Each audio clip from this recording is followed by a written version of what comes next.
certa vez eu estava num táxi e os passageiros que comigo andavam no táxi estavam a lamentar uma tragédia que havia acontecido na cidade, a morte de alguém, morte de certas pessoas, entre elas havia uma pessoa assim uma pessoa famosa. E todo mundo lamentava porque eu conhecia, todo mundo lamentava e, enfim, eu encontrei aquela conversa, aquele clima. Olha, eu queria aproveitar daquela conversa para pregar Cristo, para anunciar a Cristo. Então, eu tive que entrar no assunto. O que eu fiz? Tomei também a palavra, eu disse, de facto, é lamentável, é triste, na verdade, trata-se de alguém, pai de família, um jovem promissor, para partir assim, magoa mesmo, magoa a todos nós. E depois de ter dito isso ali, eu disse assim aos passageiros, mas sabe mesmo o que me preocupa nisso? Para além dessa perda, dessa tristeza que a cidade está a viver, o que me preocupa na verdade é aonde é que essa pessoa nesse momento está. Será que enquanto ela viveu, havia aceitado a Cristo? Será que essa pessoa era um cristão? Porque, meus amigos, nós sabemos que a vida não termina com a morte. A vida não termina com a morte. Existe vida após a morte. Então, eu comecei aí quando eu comecei a falar disso, todo mundo começou a prestar atenção. Se perceberem, eu não fui mal educado. Eu aproveitei, usei o contexto e chamei a atenção. Chamei a atenção porque eu estava a pregar, estava a trazer a mensagem de Cristo por cima dessa conversa. Não fui mal educado, porque também muitas das vezes na pregação do Evangelho, muitas vezes nós somos mal educados. Por exemplo, eu poderia dizer assim, de uma forma mal educada, eu poderia dizer assim, vocês estão a falar o quê? Estão a lamentar o quê? Olha, a morte é destino de todo mundo. Quer dizer, estou a desrespeitar o sentimento das pessoas. A morte é destino de todo mundo. Hoje ele que morreu, amanhã somos nós.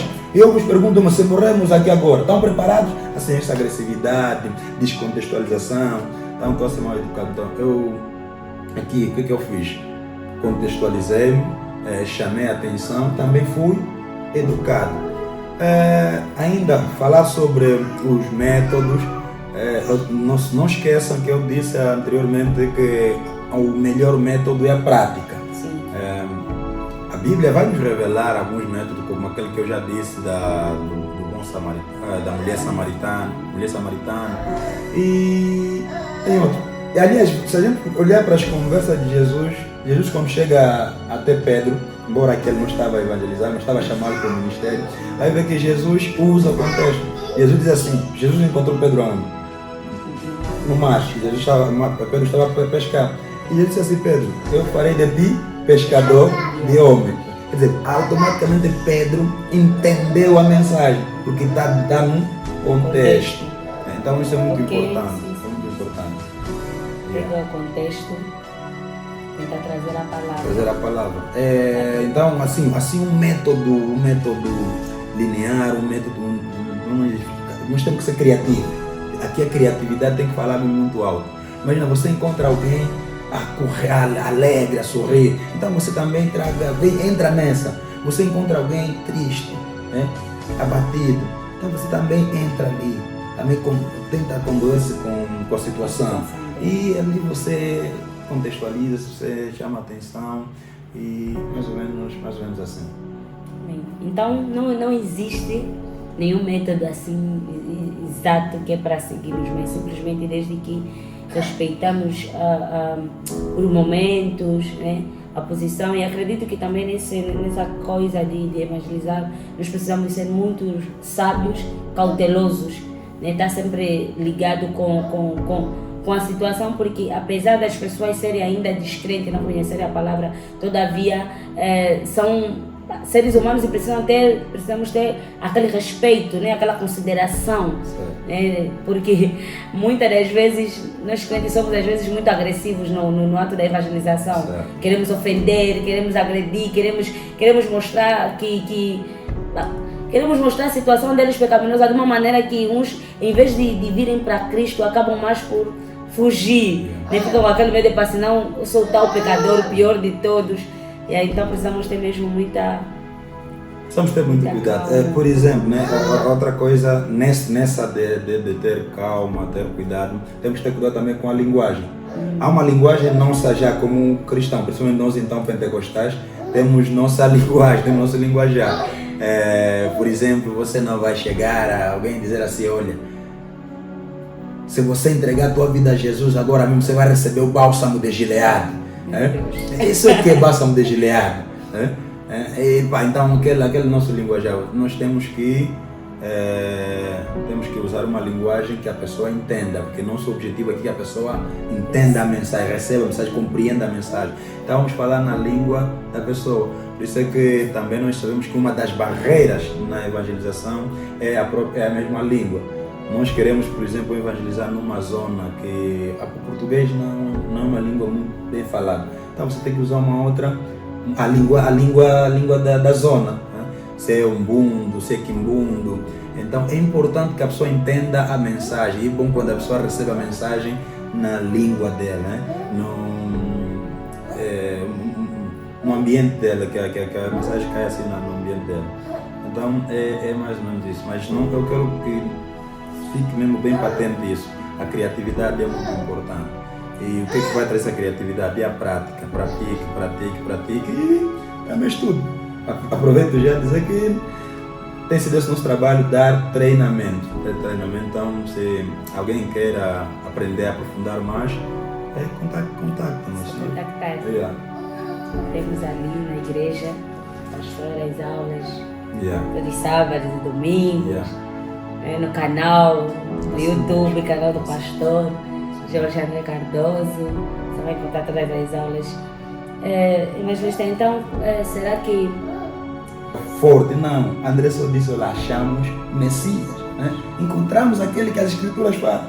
A mulher samaritana hoje diz assim, olha, encontrei alguém que falou tudo sobre a minha vida, né? Então não precisa aqui dar Por exemplo, falando de mim, quando eu comecei a evangelizar, quando é que eu comecei a evangelizar? Quando eu comecei a evangelizar depois de um curso?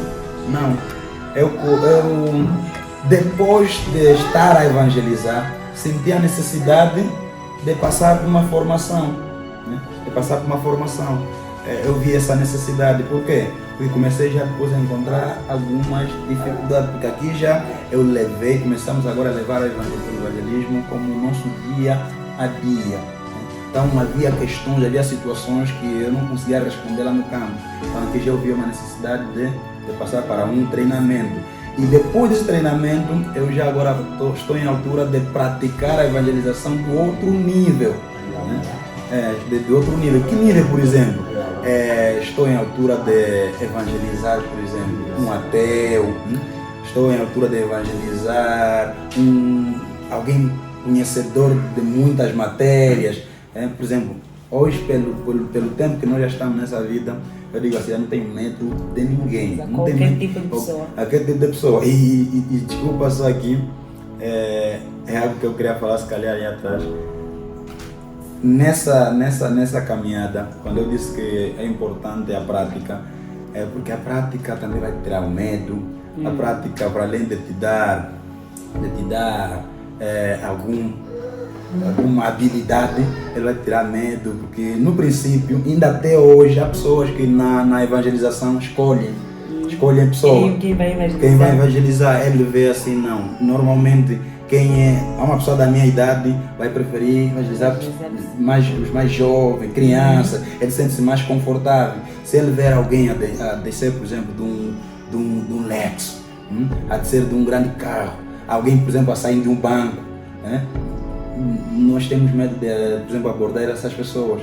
Mas com o tempo, eu também já tive essas dificuldades, mas com treinamento, com o Com a tempo, com a prática. prática, eu já não tenho medo. Deixa eu só contar aqui um exemplo. Uma das vezes no Compão, estávamos a evangelizar e nós íamos, de repente via um senhor assim, que aparentemente tinha dinheiro, aparentemente era um grande senhor. E eu disse assim, eu tenho que evangelizar esse senhor, tenho que falar isso com esse senhor. E eu estava a me dar coragem. Assim, quando eu me aproximei do senhor, o bocado de coragem que eu havia ganho, perdi. Passei e não consegui, não falei. E eu perdi paz. Fomos na evangelização, fiquei sem paz. Não consegui, não falei, por quê? Então, aquela campanha, aquela evangelização saiu mal. Mas ao voltar, e voltava pelo mesmo caminho, cruzei novamente com o Senhor. Eu disse, agora eu vou ter que falar com o Senhor. Então, assim que eu me aproximo do Senhor, eu começo a falar. E vou deixar de dizer que foi a pessoa que pareceu que foi a pessoa que mais precisava de ouvir. Sabe, quando eu comecei a falar, o Senhor, apesar da idade, apesar da aparência, o Senhor não tinha quase nenhum conhecimento bíblico. E ele fazia perguntas, e eu quero ouvir mais, o que é isso? E foi muito interessante. Então, desde aquele dia eu disse, não importa a estatura, não importa o nível social, uma coisa eu sei, eu tenho a boa nova, eu tenho a mensagem que muda a história.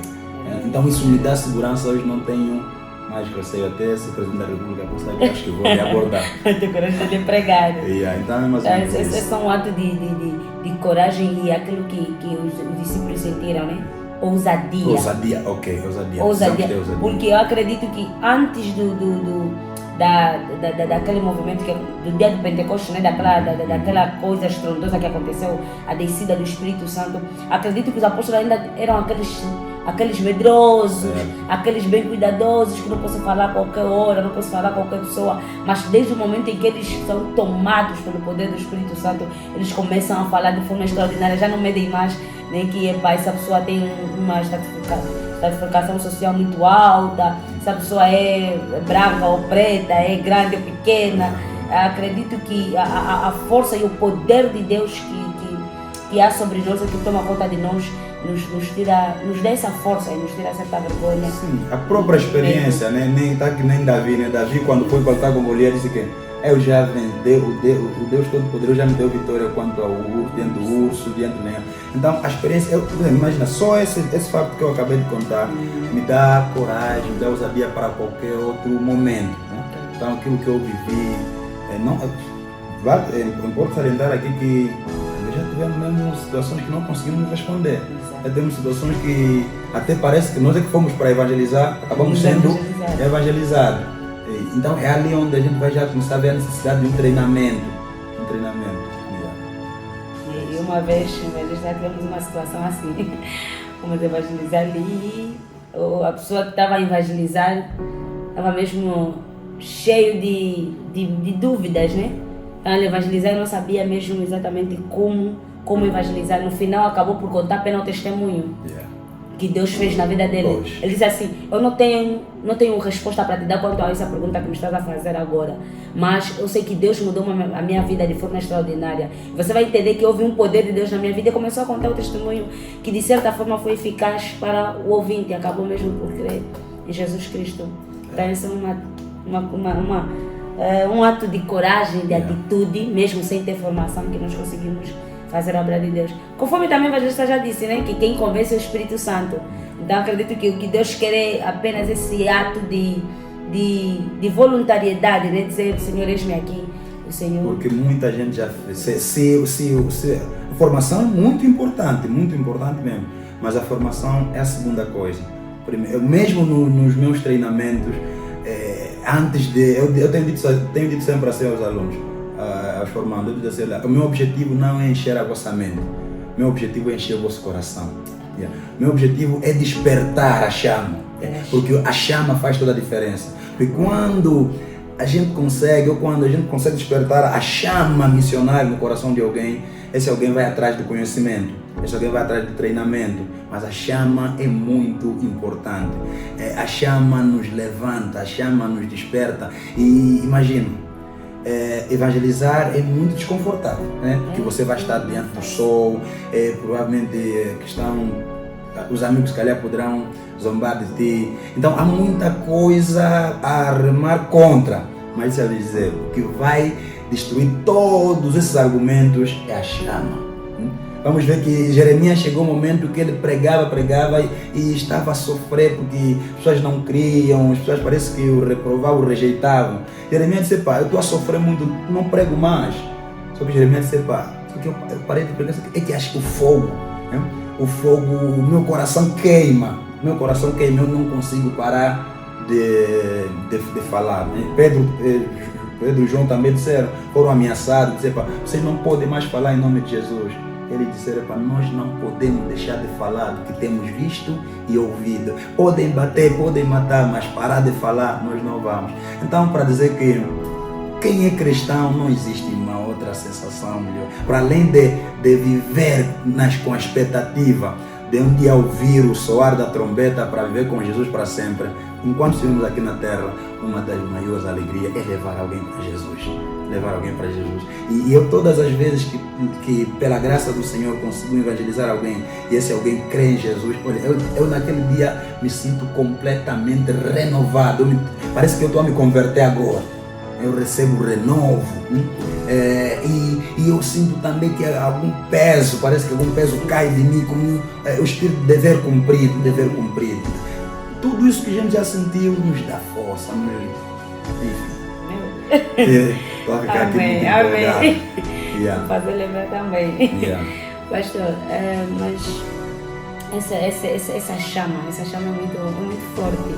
É muito forte porque eu digo que é com a chama que nos dá essa ousadia, essa força, essa coragem e essa sensação de satisfação, de dever cumprido, que nos dá essa alegria de que realmente salvamos uma vida, alegramos o coração de Deus, trouxemos festa no céu, coisa assim. Mas a minha questão é, pastor, para que essa chama arda dentro de nós, será que tem uma maneira de fazer isso? Ou só a prática vai nos dar esse amor pelas almas perdidas, vai fazer com que a gente, cada vez mais que nós evangelizamos, sentimos mais amor, entendemos mais a necessidade deles, sentimos mais amor por eles e sentimos cada vez mais a obrigatoriedade de querer fazer isso.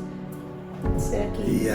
Eu gostei muito dessa pergunta. Eu falei isso ainda há 2 dias num treinamento. Eu disse que é muito importante saber o meio em que nós nos encontramos. Por exemplo, o que vai despertar esse interesse na tua vida, o que vai despertar essa chama na tua vida, vai ser Deus. Quem vai fazer isso é Deus. Mas já aquilo que a Bíblia também vai dizer em Amós, né? Deus não faz nada sem antes revelar seus santos profetas. Deus trabalha com as pessoas, Deus usa as pessoas. Então eu digo que a pessoa com quem você anda, se você quer ter chama, quer ver o teu coração arder por missões, por almas, ande com pessoas apaixonadas. E vou lhe dizer que essa é uma das coisas que me tem mantido até hoje. Porque tem momentos que até a pessoa tenta entrar por um relaxo, mas vem ali um amigo que também é um outro louco por missões, é louco por almas. Então essas pessoas, ouvindo eles, por exemplo, quando eu partilho a minha alegria por ver alguém salvo, não tens como. Se você é cristã, vou mesmo te contagiar. Aliás, foi um dos métodos que nós mais usamos desde o princípio da nossa conversão, desde o princípio do nosso envolvimento nesta obra. Nós sempre fazíamos o quê? Eu podia, por exemplo, ir à escola e lá durante as aulas, nos intervalos, eu evangelizar alguém. Quando eu me encontrar com os meus irmãos, eu contava, olha, hoje aconteceu isso, olha, e aconteceu, a pessoa creu, olha, e domingo ele disse, vai comigo à igreja, e olha, eu estou feliz. Então, quando eu compartilho isso todos os dias com meus irmãos, isso aqui vai também fazer com que o coração dele comece a arder. E, então, ande com uma pessoa, eu sempre digo assim, ande com alguém mais apaixonado por alma do que você, se você quer também se apaixonar. É o conselho do provérbio, né? Se você quer ser sábio, ande com sábio. Quer ser forte, ande com os fortes. Então, o meio onde você está, as pessoas com quem você convive, o que mais vocês falam. Nós, havia tempo que dizíamos assim, aqui nós não queremos nenhum outro assunto.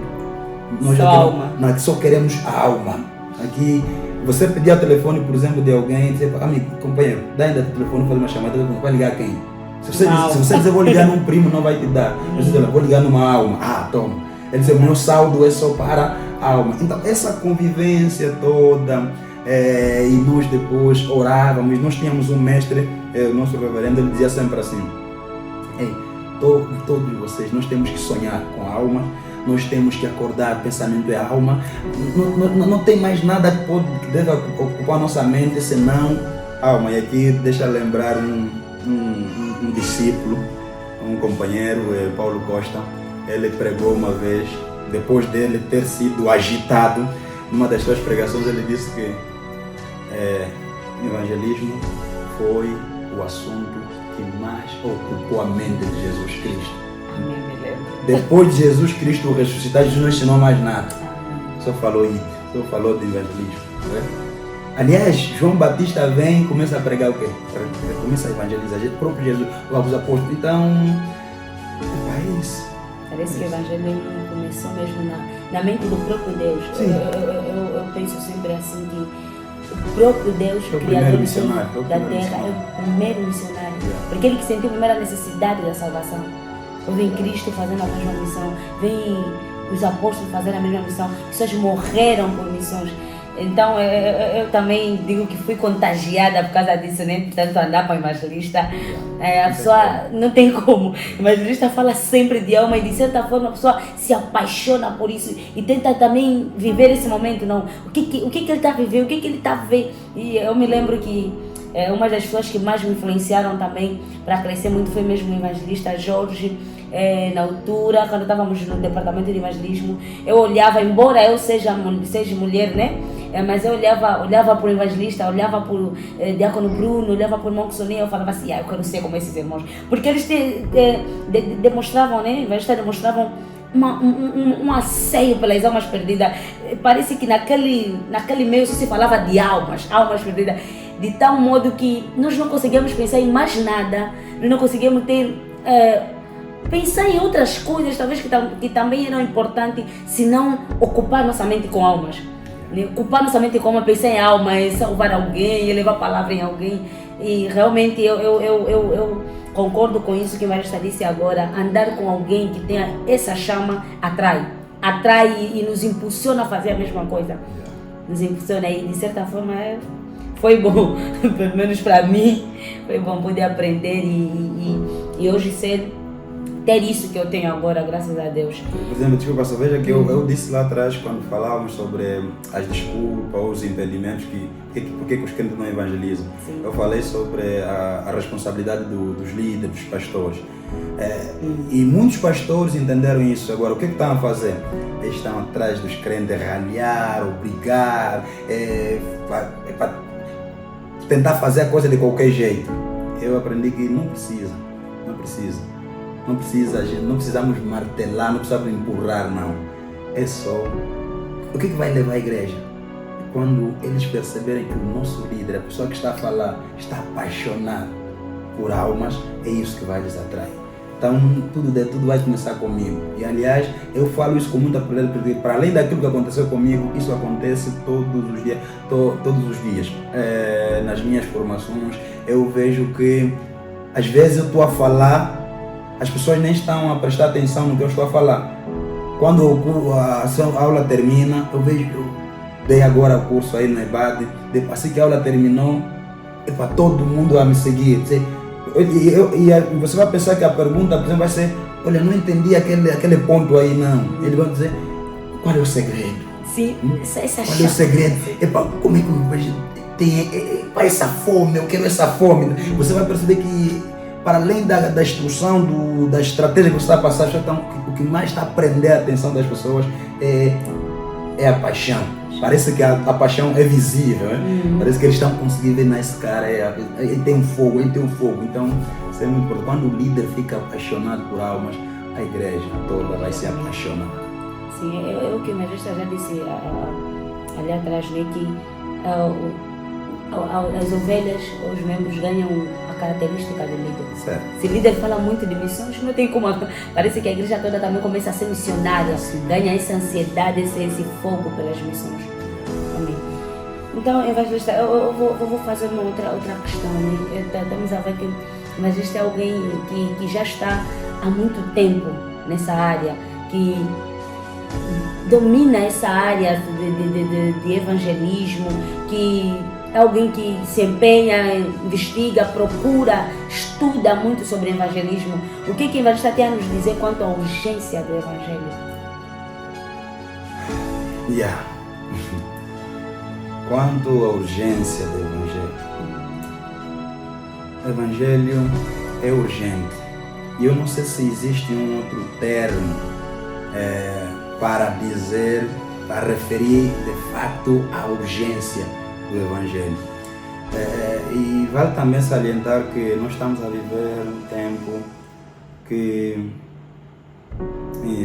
acho que parece, é um tempo, parece que as pessoas estão mais sensíveis até para ouvir, E falar de urgência do evangelho hoje acho que é um assunto muito interessante. Primeiro, interessante por quê? Porque parece que a igreja da atualidade perdeu essa consciência, essa noção de que o evangelho é urgente. Vejamos nós como os apóstolos receberam essa mensagem, como eles entenderam a urgência do evangelho. Você vai ver que era o dia a dia deles.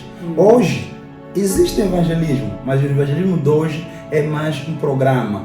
Tipo, a igreja programa que, olha, no dia tal vai ter evangelismo. Então nós evangelizamos só obedecendo esse cronograma. Mas nós vamos ver que a evangelização era o dia a dia dos apóstolos ou da igreja primitiva. É só olharmos para Atos capítulo 8, vamos ver aqui, a Bíblia vai falar sobre a perseguição na igreja. A igreja é perseguida e essa perseguição dispersou os discípulos, dispersou os crentes, com exceção aos apóstolos. Todo mundo quase foi disperso. E a Bíblia vai fazer menção que os crentes, onde é que iam se dispersando, onde é que iam fugindo da perseguição, onde quer que eles fossem, anunciavam a Cristo. Tanto é que a Bíblia vai fazer menção de Filipe, que fugiu para Samaria. E a Samaria ouviu falar de Jesus. Quer dizer, a pessoa está a fugir perseguição, mas pelo caminho onde está a passar está a anunciar. Porque eles sabiam que era urgente. Nós falamos aqui atrás sobre a exclusividade. O evangelho é exclusivo. O único meio para a salvação é o evangelho. Então, se o único meio para as pessoas se salvarem é através da proclamação do evangelho, ali está. Nós temos dito assim, outras duas coisas que levam-nos a refletir sobre a questão da urgência. Jesus pode vir agora. Essa é a consciência que a igreja primitiva tinha. Hoje nós somos mais calculistas, parece que nós recebemos uma palavra a dizer que Jesus, nós parece que sabemos quando é que Jesus vai vir, sabemos, e nesse nosso conhecimento temos a certeza que não é agora ainda, por isso nós estamos relaxados. Mas agora, a igreja primitiva, eles sabiam que Jesus pode vir agora, pode vir daqui a um minuto, pode vir, então eles não podiam perder nenhuma oportunidade, Então, essa questão de urgência estava ali bem patente, que Jesus pode vir agora. E tem outra questão, se Jesus não vier agora, a pessoa pode morrer agora. E Hebreus capítulo 9, versículo 27, vai dizer que ao homem está ordenado morrer uma só vez, depois disso vem o juízo.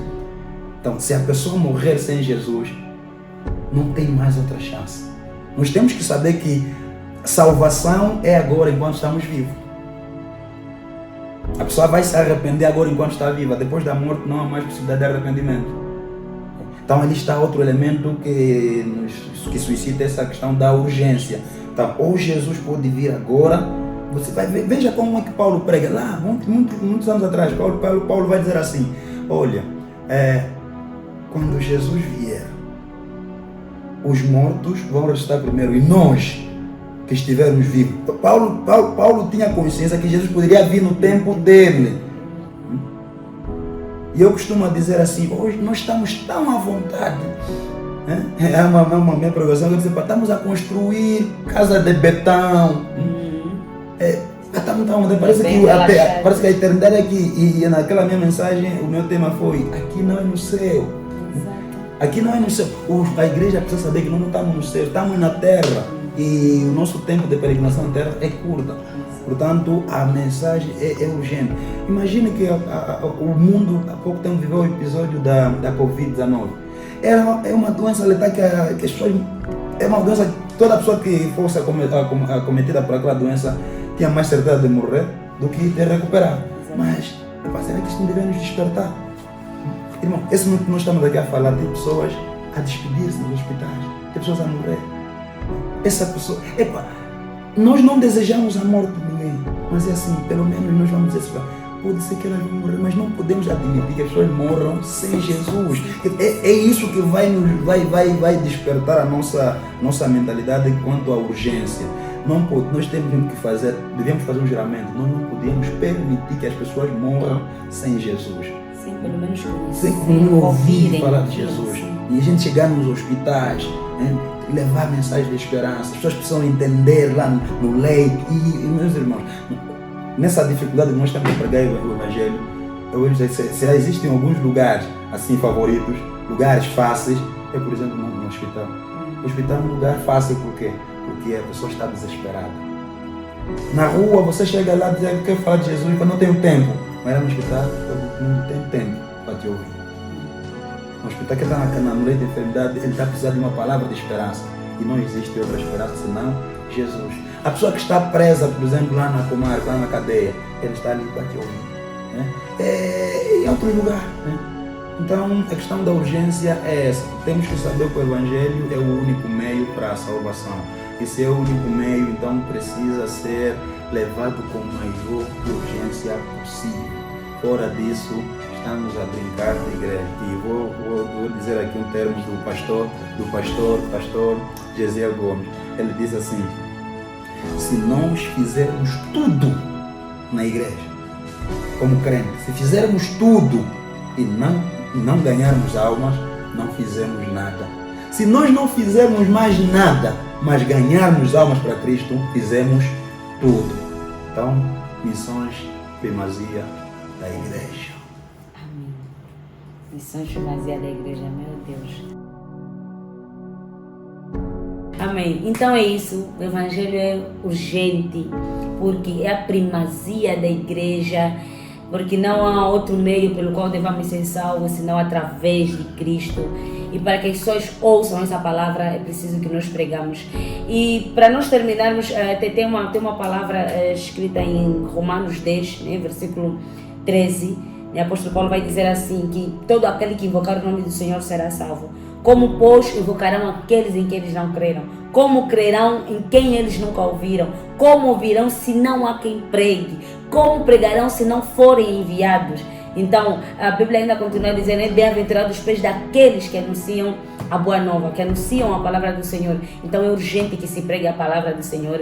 Espero que tenhas aprendido com essa palavra em nome de Jesus Cristo. E qualquer dúvida que você tiver, vai colocando nos comentários. Quem sabe a próxima oportunidade que tivermos com o nosso evangelista vai esclarecer as dúvidas, vai falar ainda talvez muito mais sobre evangelização, porque é urgente evangelizar. As pessoas morrem dia após dia, as pessoas precisam de uma palavra. Então, se você ainda não clicou ali, não colocou gosto, coloque já em nome de Jesus. Se não se inscreveu, se inscreva já. E não esqueça, ande com quem possa te ajudar. Se hoje estou aqui, né, porque andei com quem podia me ajudar, evangelista, meu líder, meu pastor, meu mentor.